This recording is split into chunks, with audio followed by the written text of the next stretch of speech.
नमो रिहंताणं नमो सिद्धाणं नमो आयर्याणं नमो वज्झायाणं नमो लोये सव्वसाहुणम् ऐसो पंच नमुक्कारो सव्व पावपनासनो मंगलाणं च सव्वेसिं પડમં હવૈ મંગલમ। તત્વાત સૂત્રની અંદર ત્રીજા સૂત્રની વાત ચાલી રહી છે।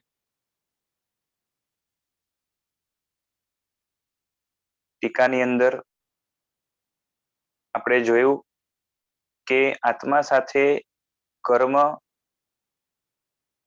નું કનેક્શન જ્યારથી આત્મા છે ત્યારથી જ છે, એટલે કે આત્માનો પણ કોઈ છેડો નથી, એટલે કે અનાદિથી આત્મા છે અને આત્મા સાથે કર્મનો સંબંધ છે। હર ક્ષણે નવા નવા કર્મ બંધાય છે, એટલે કર્મ પરંપરાથી આત્મા ઉપર અનાદિથી છે। પરંતુ જો કર્મને બાંધવાના અટકાવી દઈએ તો એનો અંત પણ આવી શકે। હવે કર્મની વાત કઈ રીતે એનું કાર્ય થાય છે વગેરે એ આપણે બંધ નિકાચના વગેરે જોયું, એની અંદર થોડુંક ઇન્ટ્રોડક્શન થયું। કર્મ મુખ્યત્વે બે પ્રકારના હોય છે, પુણ્ય કર્મ અને પાપ કર્મ। એની વાત ગઈ ફેરે આપણે થોડીક જોઈ હતી, આપણે ફરીથી ત્યાંથી ચાલુ કરીએ કે જે અનુગ્રહ કરે તે સાતાદી પુણ્ય છે। અનુગ્રહ એટલે ઉપકાર, ફેવર, અનુકૂળતા આપે, એને કહેવાય પુણ્ય। એટલે જે કર્મ અનુગ્રહ કરે, અનુકૂળતા આપે એ પુણ્ય કર્મ છે। અને જે કર્મ જ્ઞાન વગેરે ગુણોનો ઘાત કરે છે, કોઈકને કોઈક પ્રતિકૂળતા આપે છે, કારણ કે પ્રતિકૂળતાની અંદર આત્માની શક્તિઓ દબાય છે, એટલે કોઈને કોઈ ગુણ કે કોઈને કોઈ શક્તિને દબાવવાનું કામ, ખતમ કરવાનું, નાશ કરવાનું અથવા તો એક્સપ્રેસ નહીં થવા દેવાનું કામ કરે એને પાપ કહેવાય। ટીકામાં આવેલા અનુગ્રહ શબ્દનો શબ્દાર્થ ટીકામાં જે હતો આપણે લાસ્ટ ટાઈમ પણ જોયા હતા, અનુ પછી એવા અર્થમાં છે, અને પૂર્વે ગ્રહ એટલે ગ્રહણ અને પછી ફળનો ઉપભોગ, એટલે પેલા ગ્રહણ કરવું અને ફળનો ઉપભોગ કરવો, એનું નામ અનુગ્રહ।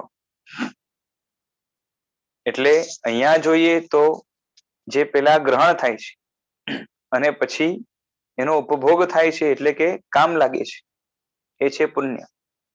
બરાબર છે? પાપ છે કામ નથી લાગતું, પરંતુ કામને બગાડે છે।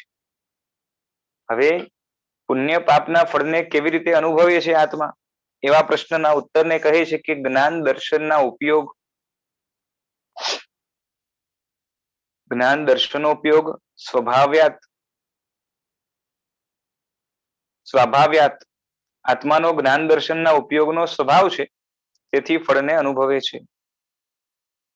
કારણ કે આત્માને જ્ઞાન દર્શન આમ જોવા જઈએ તો બંને જ્ઞાન રૂપે જ છે, આપણે લાસ્ટ ટાઈમ જોયું હતું।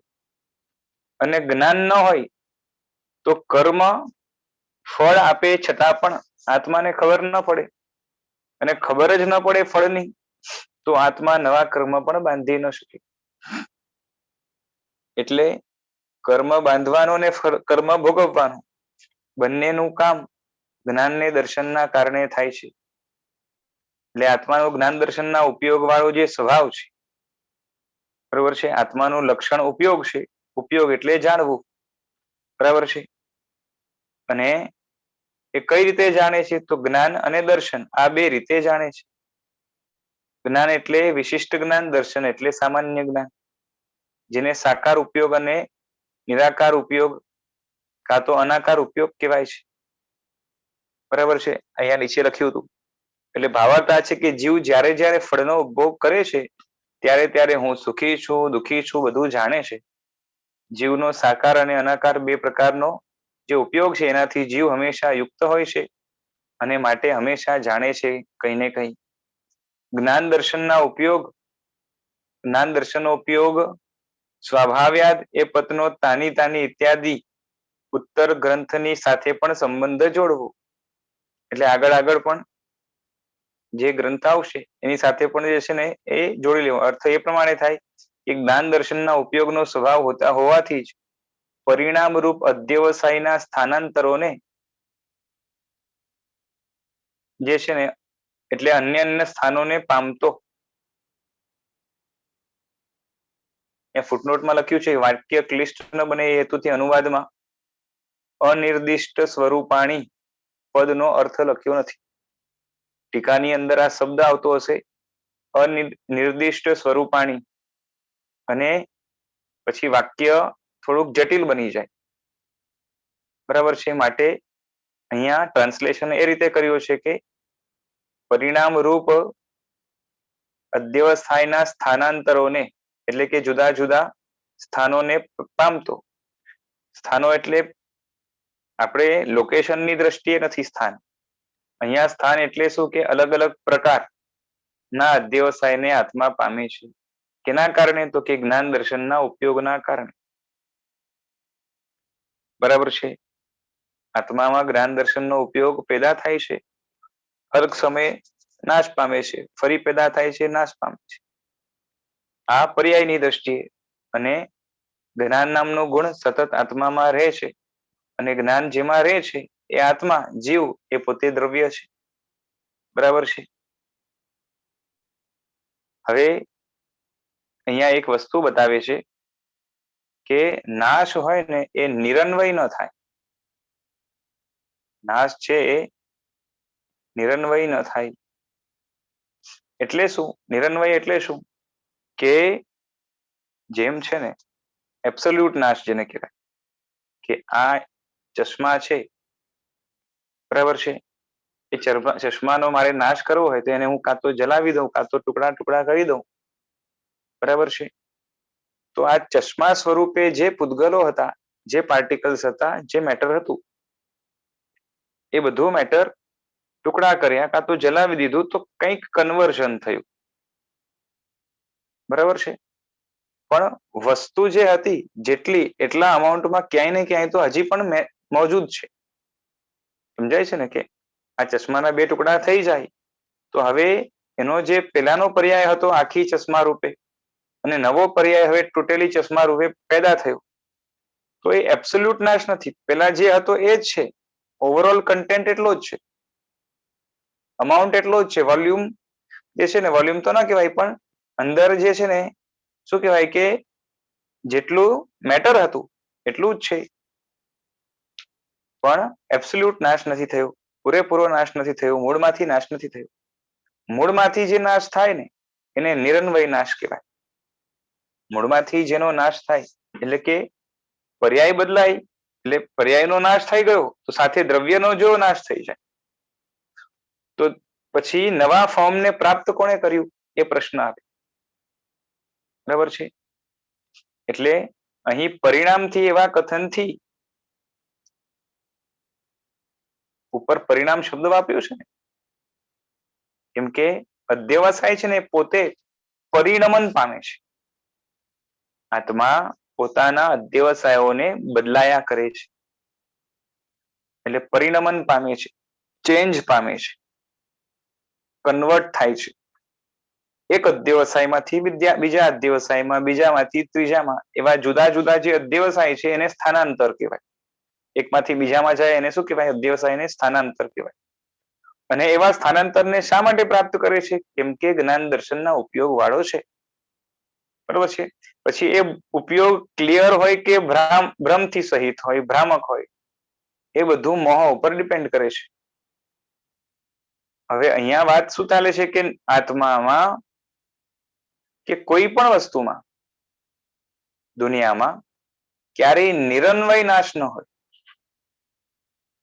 એટલે પરિણામથી એવો શબ્દ જે વાપર્યો એનાથી નિરન્વય નાશ નથી એમ જણાવવા માંગે છે.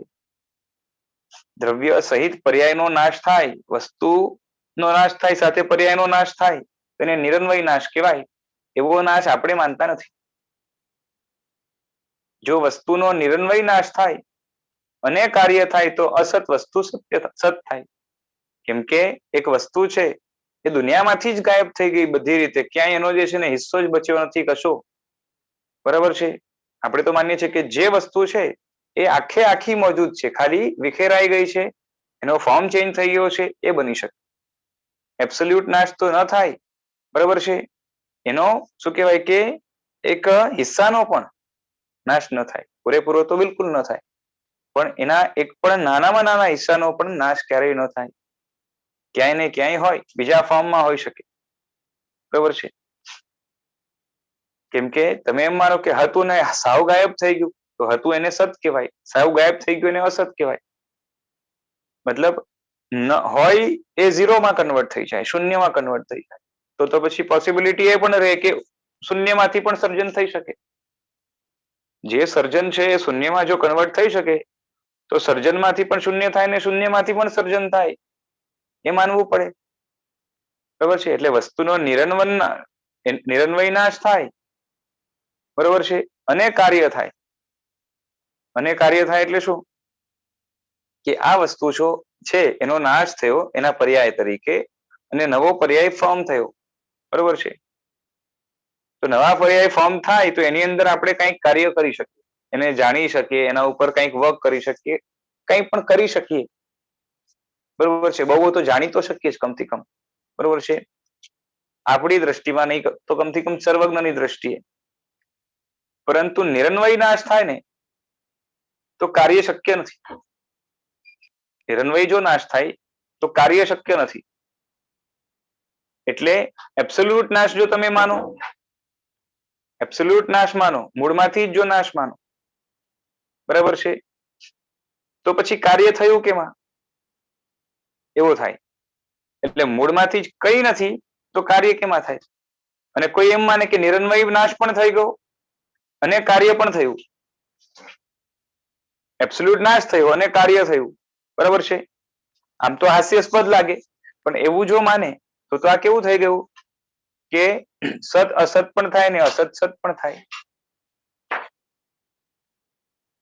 થોડુંક જટિલ લાગશે, પણ કેવું છે કે મૂળમાંથી જ સાફ થઈ ગયું, કશું નથી, બરોબર છે. એટલે અસત થયું. હવે અસત ની અંદર કાર્ય એટલે સત કહેવાય, બરોબર છે. એટલે અસત વસ્તુ સત થાય.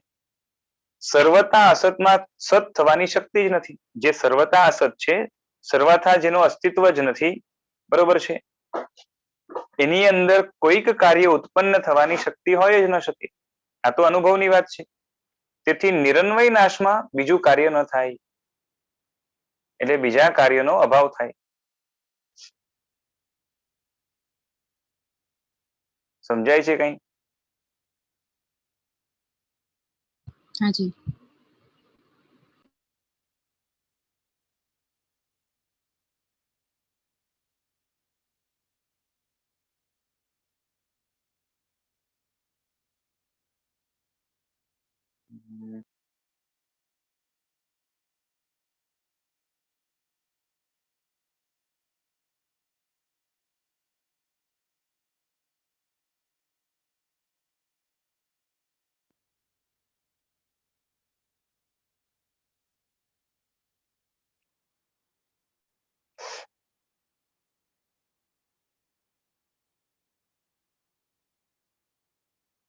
નિરન્વય નાશમાં શું થાય કે બીજું કાર્ય ન થાય, એટલે બીજા કાર્યનો અભાવ થાય. નિરન્વય નાશમાં અન્ય કાર્યના અભાવની જેમ મૂળ વસ્તુના અભાવનો પ્રસંગ આવે.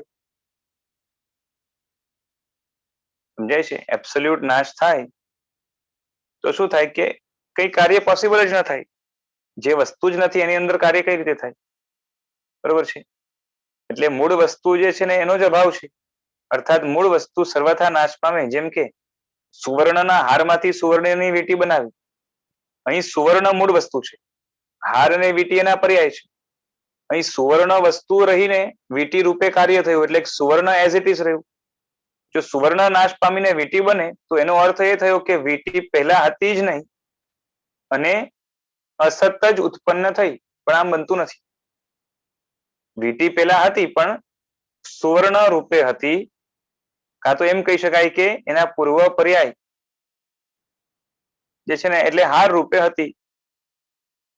હારમાંથી વીંટી બનાવી તો સુવર્ણ જે દ્રવ્ય છે એ તો એટલું જ રહેશે ને, અને એને એ જ રહેવાનો છે. ખાલી શું થયું છે? ફોર્મ ચેન્જ થયો છે, શેપ ચેન્જ થયો છે, ડિઝાઇન ચેન્જ થઈ છે, આકૃતિ ચેન્જ થઈ છે. એટલે સુવર્ણ નાશ પામીને વીટી બની તો કઈ જ નથી ને વીટી બની એવું નથી, પેલા હતી જ નહીં એવું થયું નથી. બરાબર છે.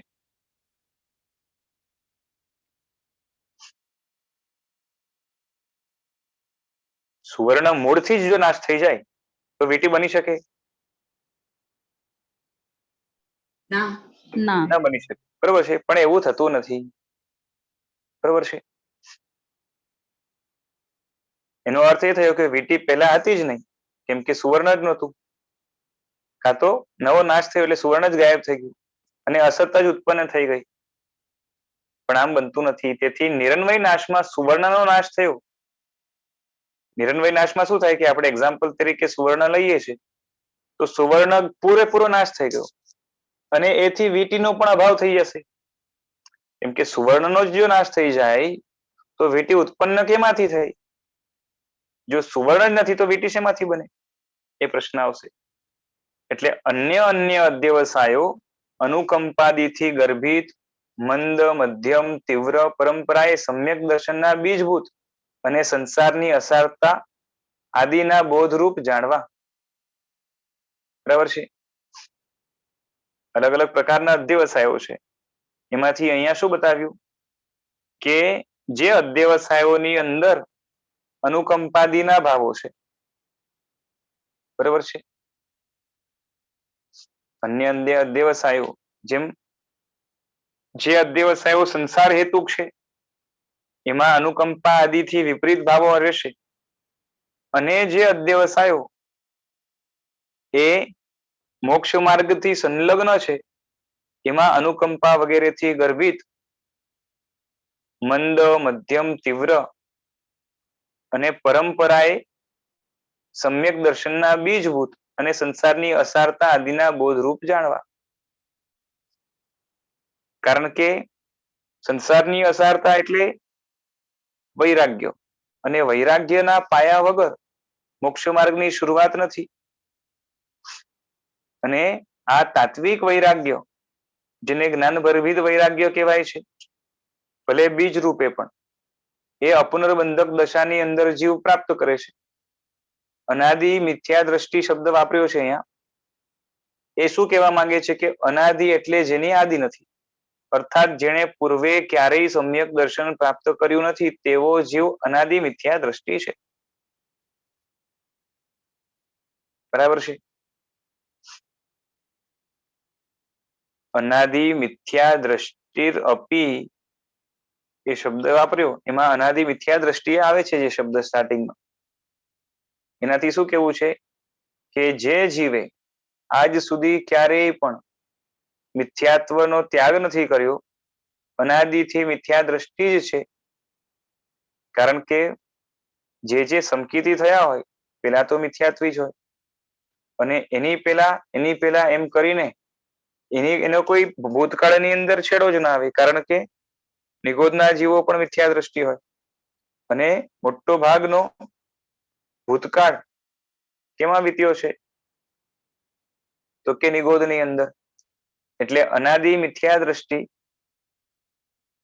એટલે ક્યારેય પણ સમ્યક દર્શન જેને પ્રાપ્ત નથી કર્યું અને જે જીવો સમ્યક દર્શનને વમ્યા છે એ જીવો પાછા જુદા, એટલે એને અનાદિ મિથ્યા દ્રષ્ટિ ન કહેવાય. અને એમાં અપી શબ્દ વાપર્યો છે ને એનાથી સાદી મિથ્યા દ્રષ્ટિ જાણવા. એટલે અનાદિ મિથ્યા દ્રષ્ટિ પણ, બરોબર છે, પણ વાપર્યું એનો મતલબ શું કે આના સિવાય પણ બીજા હોય મિથ્યા દ્રષ્ટિ. કયા? તો કે સાદી મિથ્યા દ્રષ્ટિ, એટલે કે જેના મિથ્યાત્વની શરૂઆત થઈ છે. એટલે કે જેને પહેલા સમ્યક દર્શન પ્રાપ્ત કર્યું અને પછી એનો ત્યાગ કર્યો તેવા જીવ સાદી મિથ્યા દ્રષ્ટિ કહેવાય. આગળ આખો જે છે ને વાક્ય જોડીને આપશે એટલે આપણે કોન્ટેક્ટ સમજમાં આવશે. હમણાં તો એક એક શબ્દને ખોલીને બતાવે છે. સતઃ શબ્દ વાપર્યો છે સંક્લેશયુક્ત જીવોના આચરણનો ત્યાગી. સંક્લેશયુક્ત જીવોના આચરણનો ત્યાગી. આનાથી શું કહેવા માંગે છે ખ્યાલ નથી આવતો, કારણ કે લિંક નથી કર્યું હમણાં. જોઈએ ચલો. પરિણામ વિશેષાત ઉત્તરોત્તર વધતા જતા અધ્યવસાયથી અહીં યથા પ્રવૃત્તિકરણ રૂપ પરિણામ વિશેષ વિવક્ષિત છે. યથા પ્રવૃત્તિકરણ પછી જીવ અપૂર્વકરણ કરે છે. અપૂર્વકરણ એટલે જીવે પૂર્વે ક્યારેય પ્રાપ્ત નહીં કરેલો તેવો અન્ય અધ્યવસાય ગ્રંથિ ભેદ કરતા એટલે કે કરી રહેલા જીવોને અપૂર્વકરણ હોય. ગ્રંથિ ભેદ થયા પછી જીવ નિવર્તિકરણ કાં તો અનિવૃત્તિકરણ ને પામે છે. બરાબર છે. એટલે જે શરૂઆતમાં સબસે પહેલે એટલે કે સૌથી સ્ટાર્ટિંગમાં સૌથી પહેલો સમ્યક દર્શન પ્રાપ્ત કરે, સૌથી પહેલું જે ઉપશમ સંકિત હોય છે એ જ પ્રાપ્ત કરે છે. અને એ ઉપશમ સંકિતની અંદર આમ જોવા જઈએ તો ક્લેરિટીની દ્રષ્ટિએ, અનુભવની દ્રષ્ટિએ ઉપશમ સંકિત એક શાયિક સંકિત જેટલું પ્યોર છે. ખાલી એટલું છે કે એમાં બળ ઓછો છે, બહુ ટેમ્પરરી છે. અને જીવ ક્યારેય પણ પ્રાપ્ત કરે તો સૌથી પહેલા ઉપશમ સંકિત જ પ્રાપ્ત કરે છે. અને એ ઉપશમ સંકિત પ્રાપ્ત કરવામાં સૌથી પહેલા 3 પ્રકારના કરણ કરે છે. યથા પ્રવૃત્તિકરણ, આવા અનાદિથી ઘણા કર્યા હતા પણ હવે છેલ્લો છે એને ચરમ યથા પ્રવૃત્તિકરણ કહેવાય છે. એના પછી અપૂર્વકરણ કરે છે અને એના પછી અનિવૃત્તિકરણ કરે છે.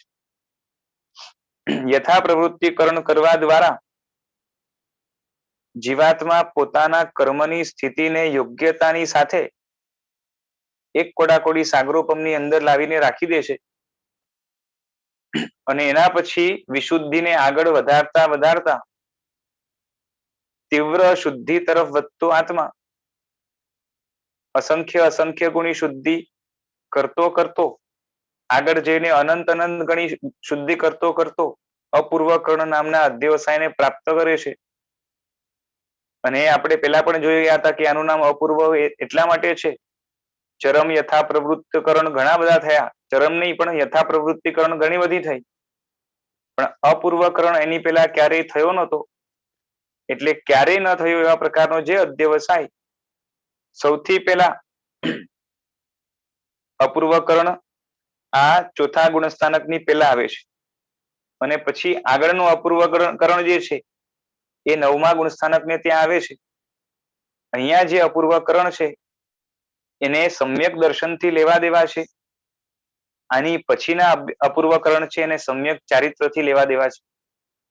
શાયિક ચારિત્ર પ્રાપ્ત કરવા માટે ત્યાં અપૂર્વકરણ થાય છે અને અહીંયા સંકિતને પેદા કરવા માટે અપૂર્વકરણ થાય છે. બંને જગ્યાએ અપૂર્વકરણ નામના અધ્યવસાય દ્વારા કશાયથી લડવાનો જ પ્રયાસ થાય છે. અહીંયા અપૂર્વકરણની અંદર અનંતાનુબંધી કશાયોનો જોર ઘણો બધો તોડી દેવામાં આવે છે. અને ત્યાં જે છેલ્લા સંજ્વલન કશાય રહેલા છે એને તોડવા માટેનો પુરુષાર્થ ચાલે છે ક્ષપક શ્રેણીની અંદર. હવે અપૂર્વકરણ એટલે જીવે પૂર્વે ક્યારે આ પ્રાપ્ત નથી કરવો એવા પ્રકારનો આ અધ્યવસાય છે. અને એ અધ્યવસાય દ્વારા ગ્રંથિનો ભેદ એ કરે છે. ગ્રંથિનું સ્વરૂપ આપણે પેલા થોડુંક જોઈ ગયા હતા. ગ્રંથિનો ભેદ થયા પછી જીવ અનિવૃત્તિકરણ નામના અધ્યવસાયને પ્રાપ્ત કરે છે.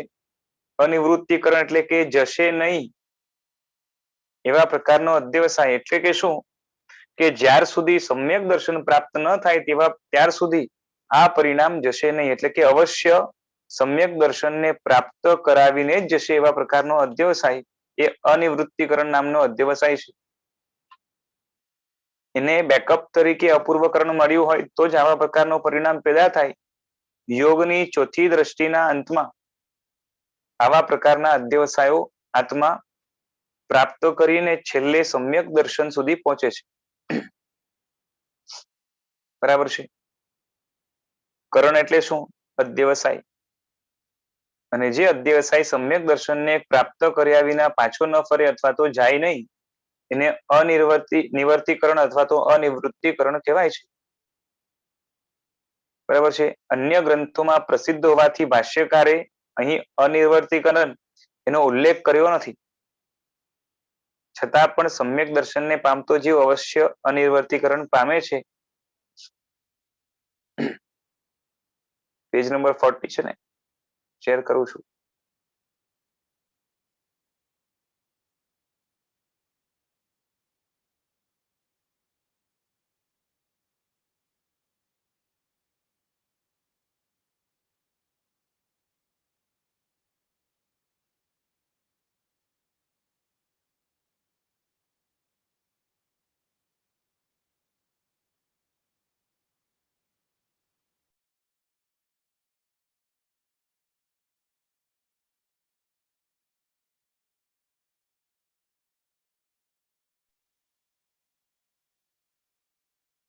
અનિવર્તીકરણ લખ્યું નથી અહીંયા, પણ કાકુ દ્વારા એટલે કે ઉલ્લેખ વિના પણ અનિવર્તીકરણનો સ્વીકાર કર્યો છે, કેમ કે અનિવર્તીકરણ વિના સમ્યક દર્શન પ્રાપ્ત થતું નથી.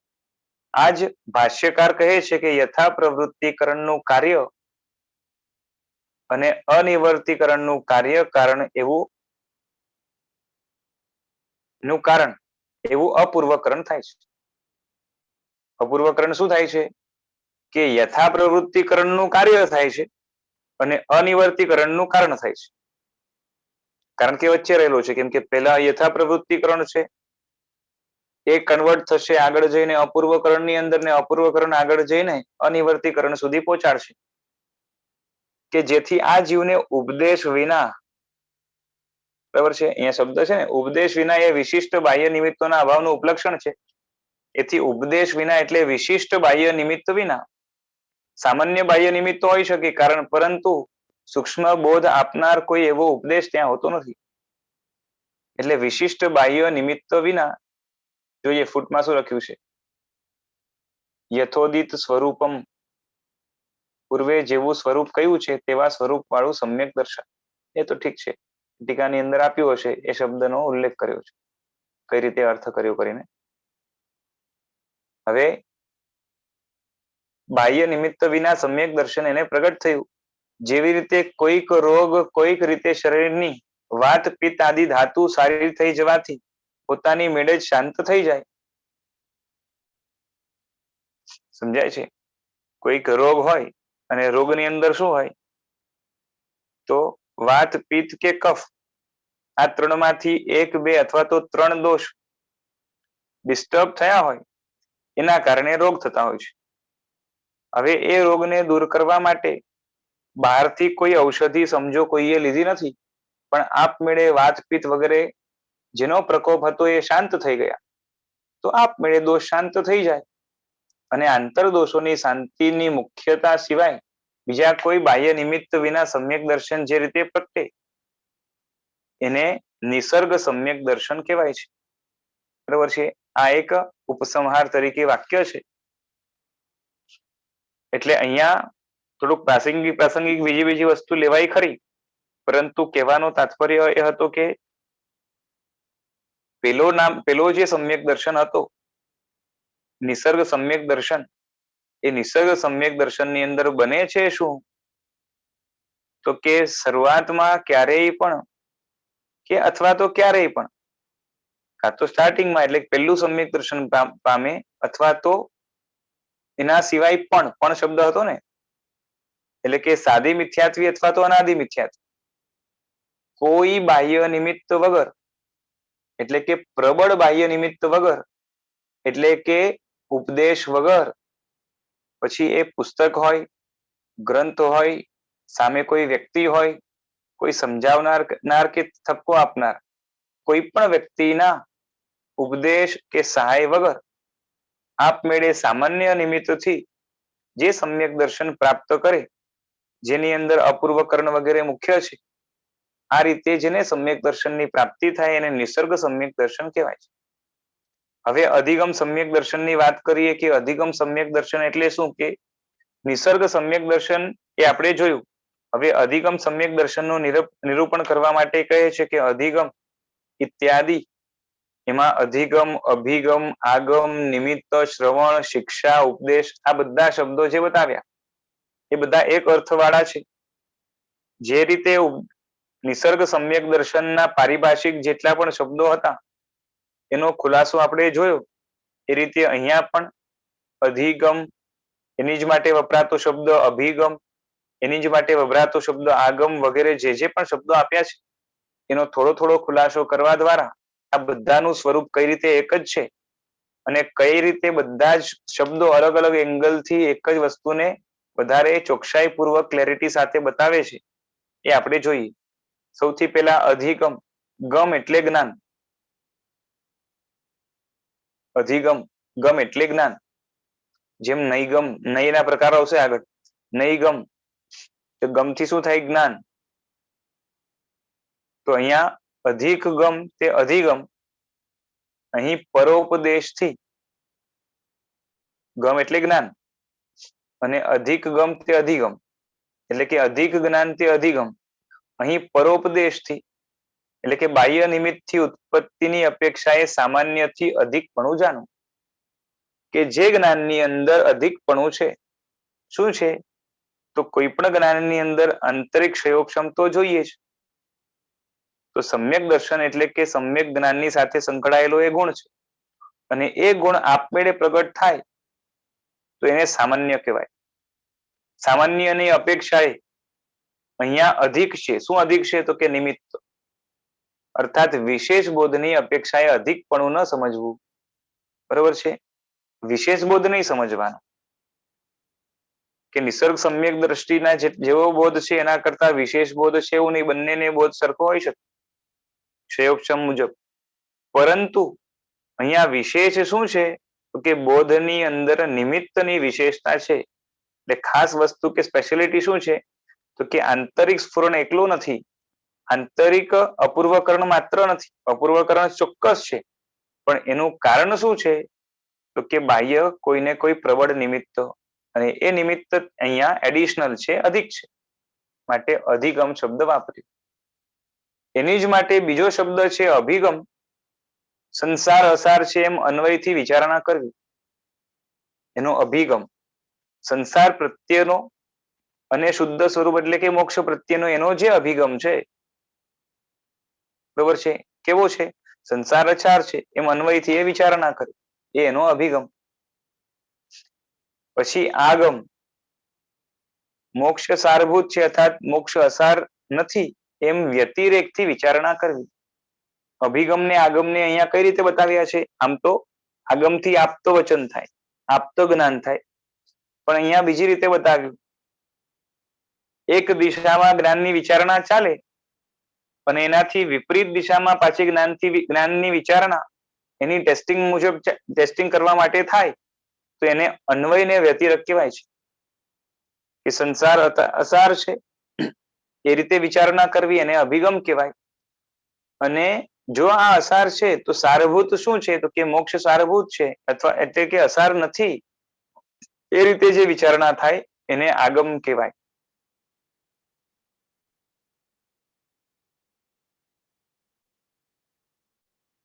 પછી નિમિત્ત. બરાબર છે. હવે અહીંયા છે ને અભિગમ અને આગમની અંદર એટલું સમજી લેવાનું કે અહીંયા અભિગમ કરાવનાર કોઈ વ્યક્તિ છે અને આગમથી આપણે અહીંયા શાસ્ત્ર પણ લઈએ છીએ જ્યાં જીન વચન લેવાય છે અથવા તો જીન દ્વારા કરાવાતો બોધ લેવાય છે. રાઈટ?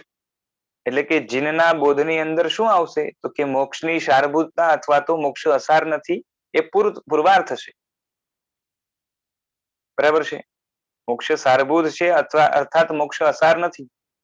કારણ કે મોક્ષ જો એની વિચારણા કરો ને અસત ઠરે તો એની સારભૂતતા ઉડી જાય. એટલે એ સત છે એ નક્કી કરવું પડે. નવતત્વની અંદર મોક્ષ નામના તત્વની વિચારણા કરીએ ત્યારે સૌથી પહેલા એ મોક્ષ છે એવું સિદ્ધ કરે. અને સિદ્ધ કરવા માટે અનેક દલીલો આપી છે. એમાંથી એક દલીલ એવી પણ છે કે મોક્ષ એ શુદ્ધ પદ છે. શુદ્ધ પદ એટલે કે બે પદથી, બે શબ્દ મળીને નથી બનેલું. પદ કોને કહેવાય? કે જેનો કંઈક અર્થ થતો હોય. અને શુદ્ધ પદ એટલે શું? કે જેમાં કોઈ બીજો શબ્દ ભળેલો નથી. એટલે મોક્ષ શુદ્ધ પદ છે. અને શુદ્ધ પદ જે કંઈ પણ હોય, જેટલા પણ શુદ્ધ પદો હોય એ વસ્તુની હયાતી, સત્તા દુનિયામાં ક્યાંય ને ક્યાંય અવશ્ય હોય. એથી મોક્ષ છે એવું સિદ્ધ થાય. અર્થાત મોક્ષ સત છે. હવે સત છે એ સિદ્ધ થયું પછી મોક્ષ અસાર છે કે સાર છે એ નક્કી કરવાનું આવે. એટલે એની વિચારણા ચાલે અને પછી મોક્ષની સારભૂતતા જણાય. આ બધું ડિટેલિંગ સાથે કોણ જણાવે તો કે આગમ કે શાસ્ત્ર.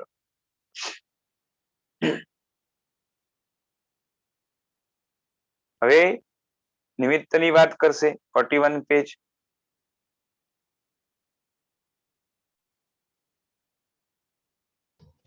વિશાલભાઈ, વ્યતિરેક એટલે? વ્યતિરેક એટલે જે છે ને અન્વય દ્વારા જે વિચાર્યું હોય એના કરતા જુદા એંગલ થી વિચારવું. હું તમને એક્ઝામ્પલ આપું, ઉભા રહો. ઓકે. પેલા હું પેજ ઓપન કરી લઉં.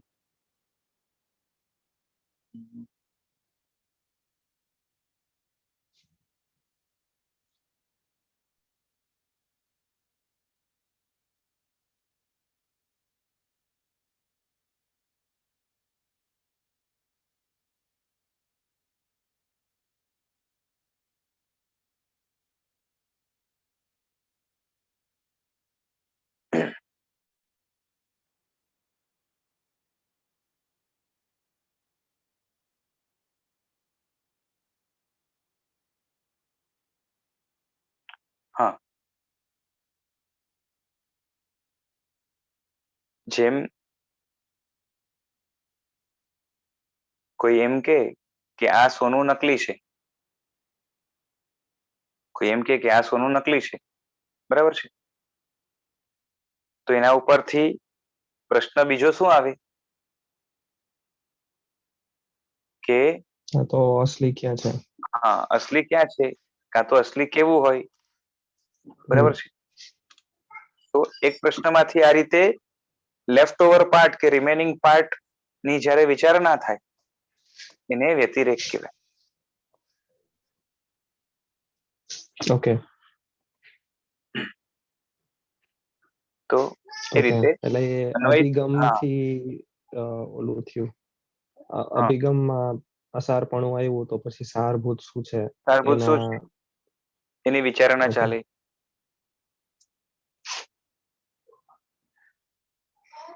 પછી નિમિત્ત, ઉપદેશનું નિમિત્ત પ્રતિભા વગેરે છે. ઉપદેશના ઘણા નિમિત્તો હોય છે, તો પ્રતિમા વગેરે એટલે પ્રતિમાના દર્શનથી થતો બોધ પણ નિમિત્ત છે. જેમ કે ઘી આયુષ્યનું નિમિત્ત હોવાથી ઘી આયુષ્ય છે એમ કહેવાય ને. ઘી છે એ આયુષ્યનું નિમિત્ત છે, તો ઘી આયુષ્ય છે એમ કહેવાય. જેમ છે ને પાણી છે તો પાણી એ જીવવાનું નિમિત્ત છે, તો જલ હી જીવન હે એમ કહેવાય છે ને. એ રીતે પ્રતિમા વગેરે ઉપદેશનું નિમિત્ત છે, બરોબર છે, અને એ નિમિત્ત સ્વયં બોધનું નિમિત્ત છે, તો સ્વયં બોધ તરીકે છે એમ કહી શકાય ને. એટલે એને નિમિત્ત સમ્યક દર્શન પણ કહેવાય. પોતે જ નિમિત્ત જે છે ને એ સમ્યક દર્શન એમ, બરોબર છે. આ ઉપચારની ભાષા છે, વ્યવહારથી કહેવાતું.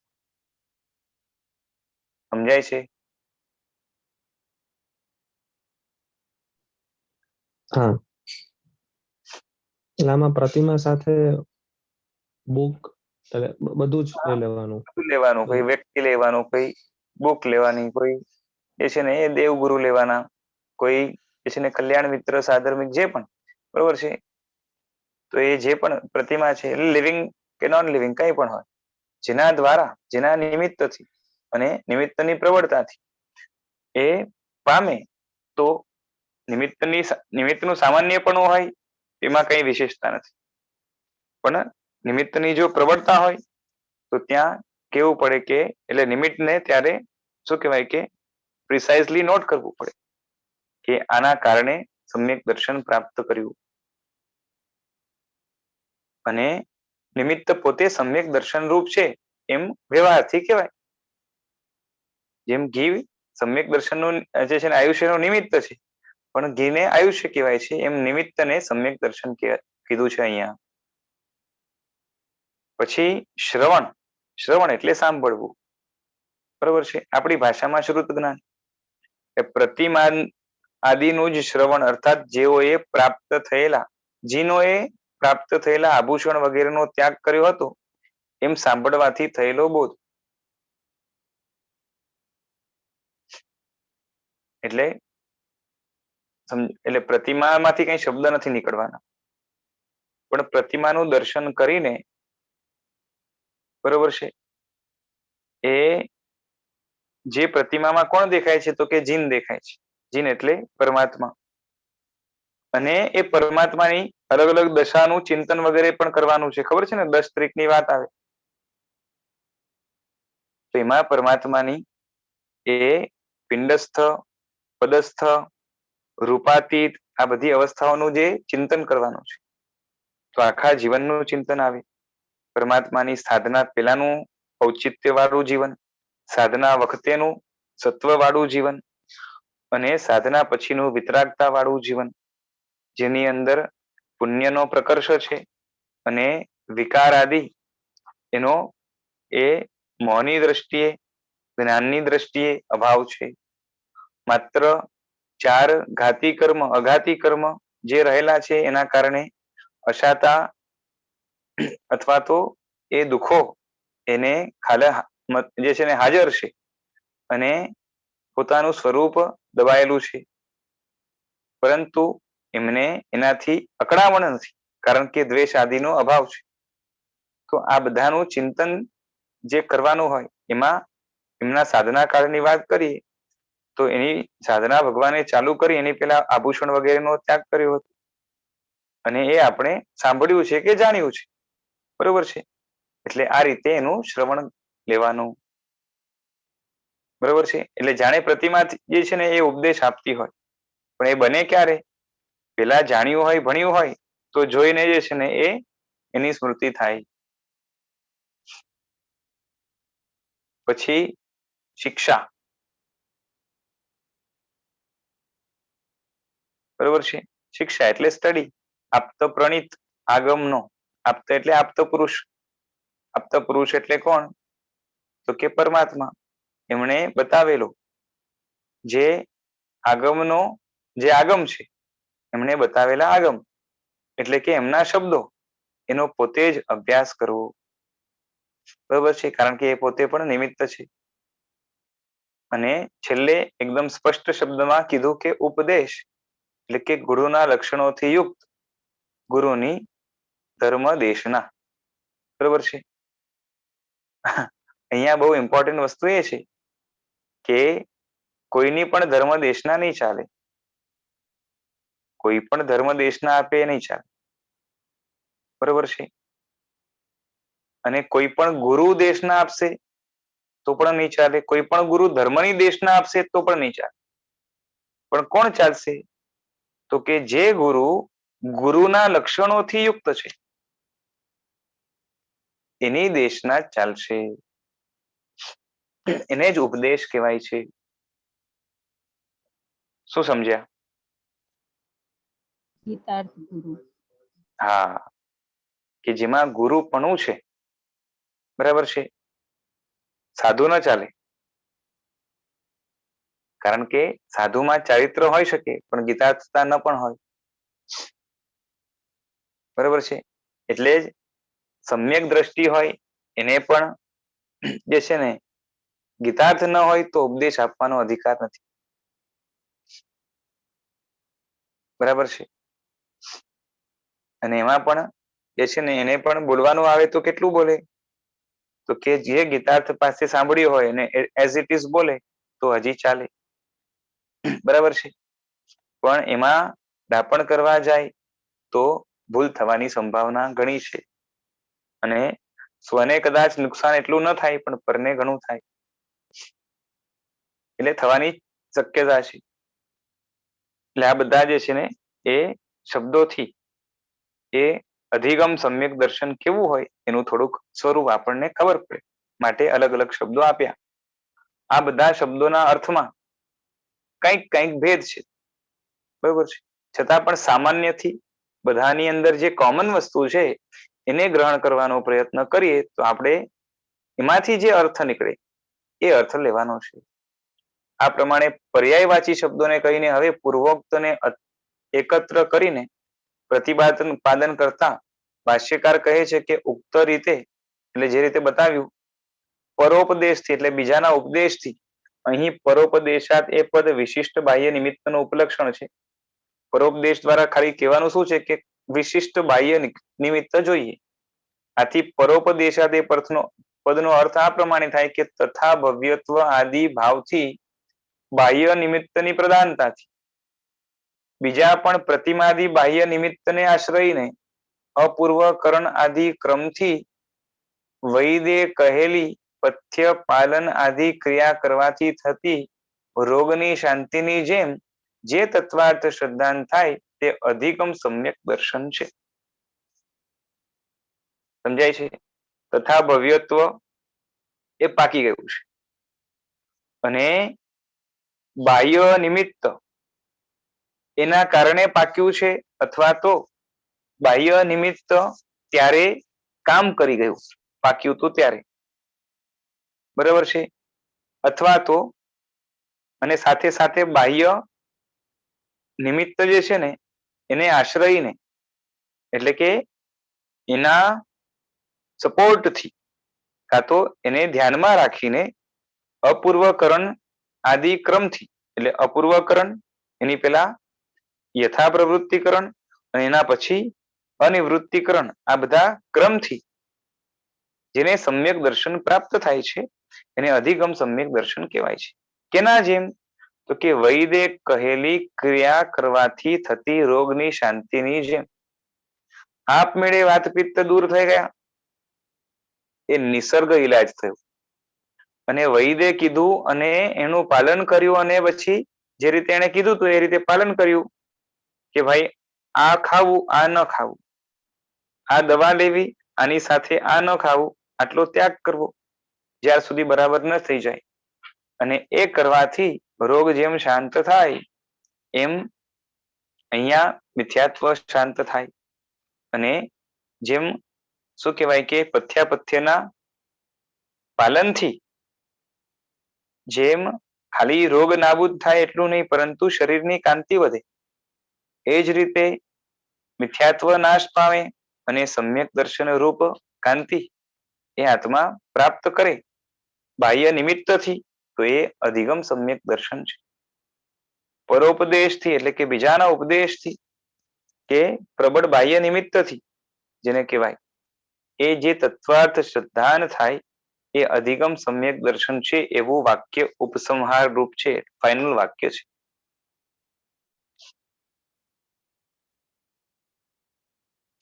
અહીં બીજાની અપેક્ષા નહીં રાખવાના કારણે નિસર્ગ સમ્યક દર્શન કહેવાય છે. કથનચિત નિસર્ગ સમ્યક દર્શન હોય તો અધિગમ સમ્યક દર્શન ઘટી શકે છે. એ નીચે ફૂટનોટમાં લખ્યું કે નિસર્ગ સમ્યક દર્શનના કર્મ સ્થિતિનો હ્રાસ વગેરે કેટલાક કારણો અધિગમ સમ્યક દર્શનના પણ છે. માટે અહીં કથનચિત નિસર્ગ સમ્યક દર્શન હોય તો એમ કથનચિત શબ્દનો પ્રયોગ કર્યો છે. નિસર્ગ સમ્યક દર્શન કથનચિત હોય ને એટલે કે શું કે થોડોક અંદરથી આત્મા યોગ્ય થયો હોય તો અધિગમ છે એટલે કે બાહ્ય નિમિત્ત છે એ કામ કરે, બરાબર છે. નિસર્ગ સમ્યક દર્શન થોડું થોડું જે છે ને અંદરથી કામ કરતું હોય, અથવા તો કામ કરવાનું થોડુંક ચાલુ થયું હોય અને નિમિત્ત કામ કરે તો એ નિસર્ગ સમ્યક દર્શન એટલે એ સમ્યક દર્શન એનામાં પ્રગટી શકે, અધિગમ સમ્યક દર્શન પ્રગટી શકે. અન્યથા નિસર્ગ સમ્યક દર્શનનો અભાવ હોવાથી નિસર્ગ સમ્યક દર્શન પછી અભિગમ સમ્યક દર્શનનો ઉલ્લેખ કેવી રીતે કરે કે નિસર્ગ સમ્યક દર્શનનો અભાવ છે અને અધિગમ સમ્યક દર્શન પ્રગટ થાય, બરોબર છે, એવું નથી બનતું. એટલે અહીંયા ક્રમને મૂકવાનું કારણ શું છે તો કે નિસર્ગ સમ્યક દર્શન એ પેલા આવે અને અધિગમ પછી આવે. પેલા આવે એટલે શું? ક્રમની દ્રષ્ટિએ, એટલે કે કંઈક અંદરમાંથી શું છે કે કર્મ સ્થિતિ નાશ પામી છે, અંદરમાંથી રેડી છે એ ભાવ બહાર આવવા માટે, એ અધ્યવસાય સમ્યક દર્શનના, બરાબર છે. અને અધિગમ એટલે કે નિમિત્ત મળ્યો અને કામ થયું. એટલે અધિગમ સમ્યક દર્શન એની પૂર્વે કથનચિત નિસર્ગ સમ્યક દર્શન છે, આટલું કેવું છે. કથનચિત, હા, પૂરેપૂરું નહીં. કેમ કે પૂરેપૂરું હોય તો પછી અધિગમનું કામ નથી. પરંતુ શું કહેવાય કે બસ રેડી હતું અને એમાં થોડુંક એક લાસ્ટ ફાઇનલ વસ્તુ એડ કરવાની હતી, એ થઈ એટલે પ્રગટી ગયું. એ નો સમજાણું છેલ્લી લાઈન. એટલે નિસર્ગ સમ્યક દર્શન હોય ને એ કોઈ નિમિત્ત વગર થયું સમજો, બરોબર છે. તો એ સમ્યક દર્શન જે થયું એની પહેલા સમ્યક દર્શનની એક ભૂમિકા હોય ને, નિસર્ગ સમ્યક દર્શનની પણ ભૂમિકા એટલે એનું પણ એક બેકગ્રાઉન્ડ હોય, સમજાય છે. એ ચરમાવટમાં આવ્યો, એની કર્મસ્થિતિ ઓછી થઈ, કાળીનો પાક્યો, પછી એને તથા ભવ્યત્વનો પરિપાક થયો, આ બધું અંદરમાં ચાલતું હોય ને, નિસર્ગ સમ્યક દર્શનમાં. નિસર્ગ સમ્યક દર્શનમાં પણ બેકગ્રાઉન્ડ તરીકે તો એ જ જોઈએ ને. અને પછી જે છે ને એ વધારે શું કહેવાય કે ચિંતન મનન વગેરે દ્વારા એમાં જયારે ફોર્સ આવે ત્યારે સ્પષ્ટ નિસર્ગ સમ્યક દર્શન પામે, બરાબર છે.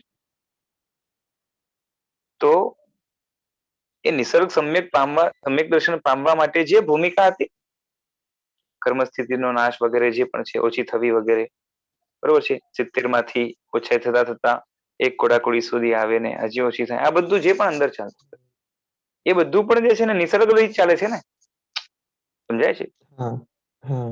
એ નિસર્ગ સમ્યક દર્શન જ છે, કાં તો એનો હિસ્સો છે, કાં તો એનો અંશ એમ કેવાય ને. એટલે નાનકડું ઝાખું સમ્યક દર્શન પણ નિસર્ગ છે. એ જ ન હોય તો અધિગમ કામ નહીં કરી શકે, એટલે બાહ્ય નિમિત્ત કામ નહીં કરી શકે. એટલે થોડી યોગ્યતા પ્રત્યે. હા,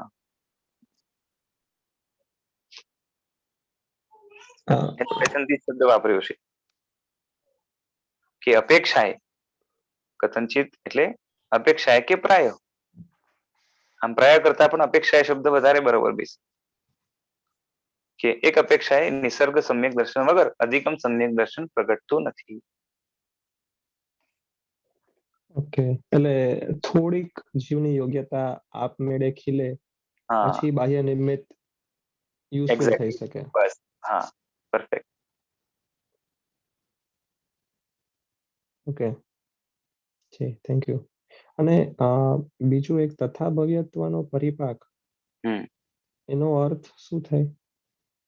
અર્થ એ થાય કે એક વાત સમજો, આપણે ભવ્ય શબ્દ ભલે જીવ માટે વાપરીએ છીએ પણ બધી વસ્તુમાં ભવ્યત્વ હોય, બરોબર છે.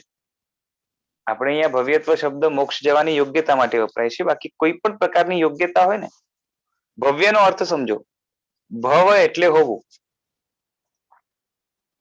બરોબર છે, અને ભવ્ય એટલે હોવા યોગ્ય, થવા યોગ્ય, સમજાય છે. તો હવે એક કપડું છે, એમાં કપડામાંથી રૂમાલ થવાની યોગ્યતા ખરી કે નહીં? તો એનામાં રૂમાલ થવાનું, એ રૂમાલ થશે જ એવું નક્કી નહીં.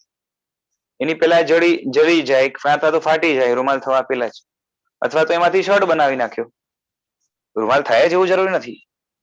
પણ રૂમાલ થવા માટે એ ભવ્ય છે, એટલે થવા યોગ્ય છે, સમજાય છે. પછી એનું એ ડિરેક્શનમાં જો પ્રોસેસિંગ થાય તો જ રૂમાલ થાય. રૂમાલ થવા માટે જે પ્રોસેસ થવી જોઈએ એ થાય તો જ રૂમાલ થાય, યોગ્યતા છે, બરોબર છે. હા, પછી ચલાવી નાખો તો યોગ્યતા પણ નાશ થઈ, બરાબર છે. આ તો ખાલી સ્થૂળ દ્રષ્ટાંત છે, બાકી તો કોઈ બી પૂતગલ લો, બધા જ પૂતગલની અંદર રૂમાલ થવાની યોગ્યતા છે, બરોબર છે. એટલે મૂળથી નાશ નથી થતી, આ તો ખાલી એક્ઝામ્પલ આપું છું. હવે મોક્ષે જવાની જે યોગ્યતા છે એને એના કારણે જે જીવો મોક્ષે જવા માટે યોગ્ય છે એને ભવ્ય કહેવાય, બરોબર છે. ઓકે, બરોબર છે. આપણે ભવ શબ્દ મોક્ષની અપેક્ષાએ લઈએ છીએ અહીંયા, બરોબર છે. હોવું, શું હોવું? મુક્તિ હોવી. અને ભવ્ય, ભવ એટલે થવું કે હોવું, બરોબર છે. એટલે શું હોવું? તો કે મોક્ષ થવું, કાં તો મુક્તિ હોવી. અને ભવ્ય એટલે કે થવા યોગ્યપણું, એ થવાની યોગ્યતા. તો મોક્ષે મુક્ત થવાની યોગ્યતા, એનું નામ ભવ્ય, જીવ માટે હમણાં મોક્ષના કોન્ટેક્સ્ટ, બરોબર છે. ઓકે, હા. હવે ભવ્યત્વ એટલે શું થાય? ત્વ લાગી ગયો એટલે કે ભવ્યપણું, બરોબર છે. ભવ્યત્વ એટલે ભવ્યપણું, એટલે કે ભવ્ય, એને શું કહેવાય કે એનું સ્વરૂપ. આપણે ત્વ ખબર છે ને, અને પેલા તત્વ, બરોબર છે. એટલે હા ભવ્ય તે જીવ એક ખરો હમ, કે ભવ્ય જીવ હમ, આવો, બરોબર છે. હવે તથા ભવ્યત્વ, આપણે યથા તથા બોલીએ ને, બરોબર છે. યથા એટલે જેમ અને તથા એટલે તેમ, બરોબર છે. હવે આખો અર્થ હમ, શું થાય? તો કે તેમ મોક્ષે જવાની યોગ્યતાનું પણું, એટલે સ્વરૂપ, બરોબર છે. તેમ મોક્ષે જવાની યોગ્યતાનું સ્વરૂપ. આના ઉપરથી નક્કી શું થાય કે બધા જીવનું ઇન્ડિવિજ્યુઅલ અલગ અલગ ભવ્યત્વ છે. તો ઇન્ડિવિજ્યુઅલ જે ભવ્યત્વ છે એક એક જીવનું, એ જુદું છે. કોઈ આમ મોક્ષે જશે, કોઈ આમ જશે, કોઈ આમ જશે. બધા જીવની મોક્ષે જવાની યોગ્યતા, સિચ્યુએશન, કન્ડિશન, ટાઈમિંગ બધું અલગ અલગ છે. તો કેમ જશે? તો કે તેમ જશે. કેમ? કેમ કે જીવ જુદો છે. બધા જીવો જુદા જુદા છે. એટલે બધાની પોતાની ભવ્યતા કે ભવ્યપણું હરેક જીવનું જુદું જુદું છે. કોઈને આ નિમિત્તે સમ્યક દર્શન થશે, કોઈને આ રીતે નિમિત્ત થશે. પછી કોઈ સમ્યક દર્શન માંથી પડશે તો અર્ધ પૂતગલ પરાવર્ત ભમશે, કોઈના કરતા ઓછું ભમશે, બરોબર છે. તો એની અંદર જે છે ને એનું ભવ્યત્વ પણ કામ કરતું હોય છે. બધાની ભવ્યતા સેમ નથી હોતી. લાયકાત છે, પણ લાયકાત સડસડાટ ખીલે એવું નથી હોતું. એમાં બીજા કારણો પણ હોય, પણ એક પોતાનો સ્વભાવ પણ છે. ભવ્યત્વ એ પોતાનો સ્વભાવ છે. ભવ્ય કોણ છે? જીવ પોતે છે ને. હમ, ભવ્ય કોણ છે? જીવ પોતે છે. એટલે આપણે સ્વ કહી શકાય ને. તો ભવ્યત્વ એટલે શું થયું? સ્વપણું, એટલે સ્વરૂપ પોતાનું, બરોબર છે. એક જાતની યોગ્યતા આંતરિક. આપણે બોલે એટલે ભવિતવ્ય, એવું પણ પુરુષાર્થ ને કર્મ, એમાંથી હા સ્વભાવ, બરોબર છે. એ સ્વભાવના કારણે જીવના બે ભેદ પડે છે, ભવ્ય અને અભવ્ય. સ્વભાવના કારણે, જે સ્વભાવ નામનું કારણ છે એની વાત ચાલે છે, જે હા હા કાર્યમાં કામ લાગે. તો જેમાં સ્વભાવ નામનું જે કારણ છે ને, જેને યોગ્યતા પણ કહેવાય. હા સ્વભાવ બોલો કે યોગ્યતા બોલો, એક જ વસ્તુ છે. તો સ્વભાવ કે યોગ્યતા એ ભવ્યત્વ છે. અને બધાનું પોતપોતાની યોગ્યતા મોક્ષે જવાની એ તથા ભવ્યત્વ છે. રાઈટ. હવે એટલે પોતપોતાની મોક્ષે જવાની યોગ્યતા, આટલો શબ્દાર્થ થયો બધા જીવોનો. એટલે બધા જીવની તથા ભવ્યત્વ જુદી જુદી છે. અચ્છા, હવે તથા ભવ્યત્વનો પરિપાક શબ્દ વાપરી છે આપણે. પરિપાક એટલે શું? તો કે બરાબર પાકવું, બરાબર છે. કેરી પાકે તો એનો રસ મળે, પાક્યા વગર રસ નહીં મળે એનો. સમજાય છે? કર્મ હમ, પાકે એના વગર એનું ફળ નહીં મળે. એટલે આઈડલ પડ્યું હશે ત્યાં સુધી ફળ નહીં મળે, બરાબર છે. તો ભવ્યત્વનો પરિપાકનો અર્થ શું થાય કે ભવ્યત્વ પાકે તો ભવ્યનું ફળ મળે. તો આજ સુધી ભવ્યત્વ પાક્યું નથી, સમજો.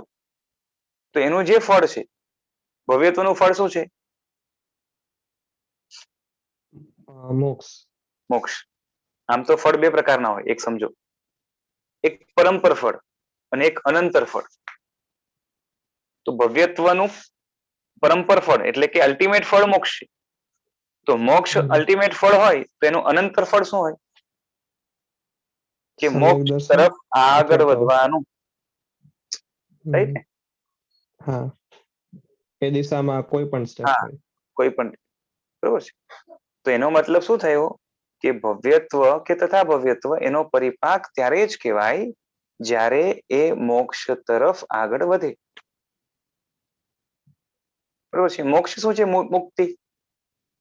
તો આત્મામાંથી, મૂળમાંથી કોઈ પણ મોહના ભાવો કે વિકૃતિ મૂળમાંથી તૂટે. મૂળમાંથી એટલે શું કે એકવાર તૂટી હવે ફરી નહીં આવે, બરોબર છે. એ રીતે તૂટે તો તથા ભવ્યત્વ પાક્યું કહેવાય. સમજાય છે? અને એ બધું જ ચર્માવર્તમાં આવે ત્યારે પણ અમુક વસ્તુ એવી બને છે જે એનું પાછું રિવર્સ ગોઈંગ નથી. પછી આગળ જે સ્ટેપ્સ પામે છે એમાં તથા ભવ્યત્વ વધારે ને વધારે પરિપાક થાય છે. એના કારણે એની ગતિ ચર્માવર્તમાં મોક્ષ તરફની એની ગતિ હતી એ કેવી હતી? આમ એક બ્રેક મારીને થોડુંક ટર્ન મારે એના જેવી હતી. મોક્ષની સન્મુખ પણ નહોતો, સંસાર સન્મુખ હતો, બરાબર છે. છતાં પણ એની અંદર અમુક કાર્યો એવા થાય છે કે હવે એ ત્યાંથી પાછો નહીં વળે. એટલે ક્યારેય ચર્માવર્તી ફરી અચર્માવર્તી નથી બનતો. એટલે એવું હશે કે પહેલી વાર તથા ભવ્યત્વનો પરિપાક થાય છે જ્યારે જીવ ચર્માવર્તમાં પ્રવેશે છે. ઓકે. અને ભવ્યત્વ શબ્દમાં એટલે ભવ્ય એ બધા જ જીવ જેમનામાં યોગ્યતા છે મોક્ષે જવાની, અને ભવ્યત્વ એડ કર્યું તો એમાં તરતમતા આવી કે ભવ્યત્વથી એટલે એનું સ્વરૂપ આપે કે બધા જીવો જે છે ને બધા ભવ્ય જીવો છે તો બધાનું જે છે ને સ્વરૂપ સરખું નહીં આવે. બધાનું ભવ્યત્વ જુદું જુદું છે.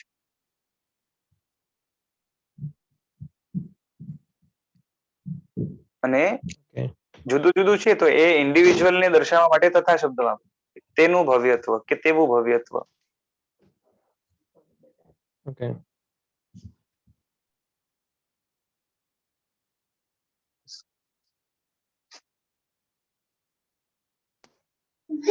ઓકે. હા.